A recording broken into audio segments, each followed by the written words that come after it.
This is Haven Space, a safe place for fantasies, brought to you by sex coach and researcher Sarah Perry. Hi folks, this is Sarah Perry and welcome back to my channel.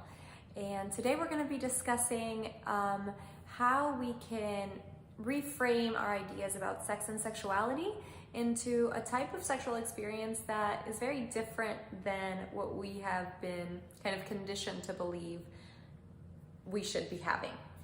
So we're going to start kind of describing what performative based sex is. Performative based sex talks about definitely penetration, the pressure that somebody in the experience, it doesn't have to be a person with a penis, but it can be and tends to be a person that has a penis.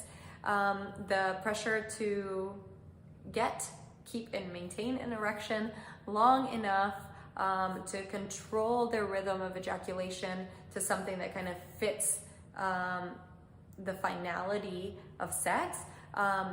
The idea that somebody who is receiving the penetration is going to be lubricated, that they are going to be pain-free, the idea that they're going to be in the right positions, or that the positions that you're in will work and you won't have to switch positions to kind of keep up with whatever your body's asking for.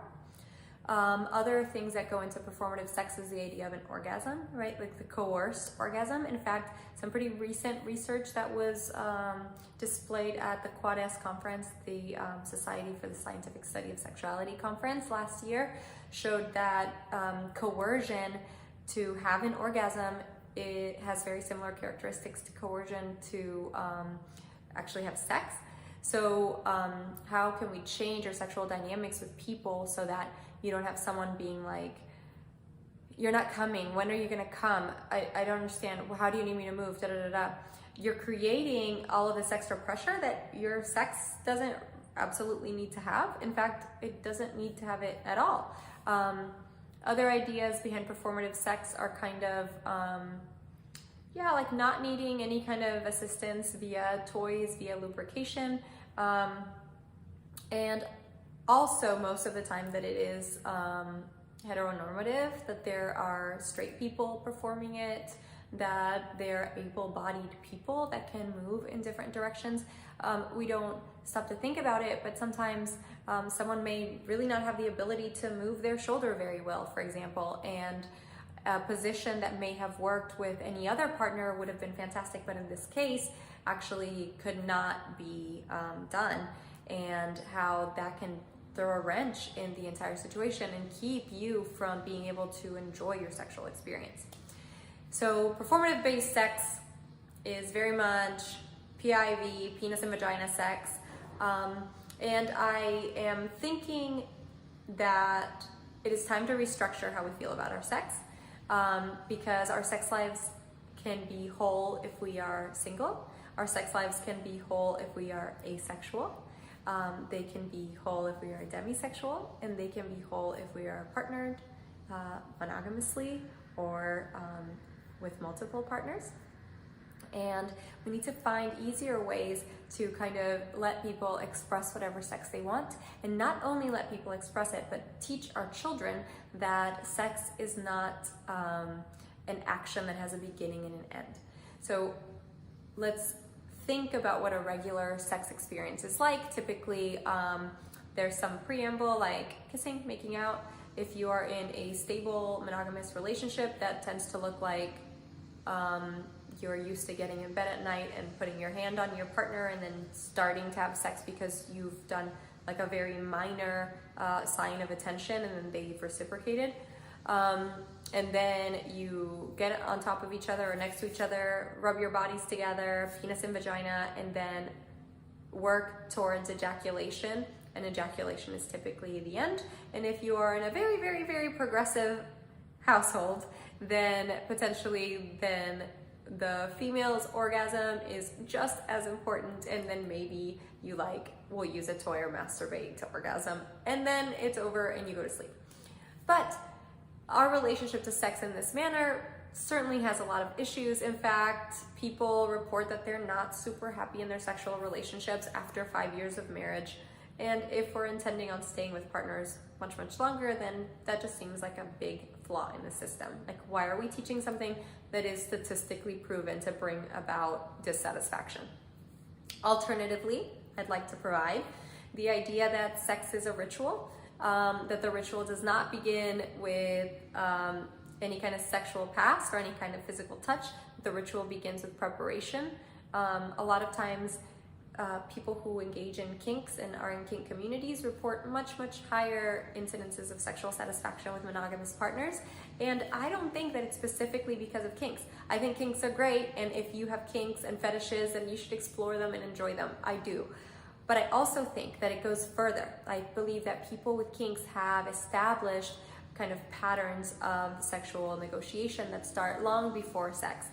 The same way that people that are just starting to date tend to do things to get ready for a date, like pick a restaurant and then spend the whole day thinking about how fantastic the restaurant will be, or shave, or do their hair, or take showers, or pick out an outfit that they like to adorn their body in, so that they can like show themselves like a little peacock on their date. The idea here is that there's a disconnection in the preparation that I consider to be part of the sexual routine that it seems that we lose when we are in like consensually monogamous long-term relationships. And I think that if we can go back to that and include that as part of the sexual experience, we could actually be changing people's satisfactions greatly. Secondly, we should just throw out the outdated idea that someone needs to have an erection or someone needs to get penetrated for it to count as sex. There are many lesbians. There are lesbians all over every country right now having absolutely no penetration and very much considering themselves non-virgins. So we should at least acknowledge to ourselves and to our children that penetration, whether with a toy or with a penis, is not a mandatory part of sex. And the moment we do that, we automatically relinquish the responsibility of anybody with a penis to absolutely show up because they are the star of the show.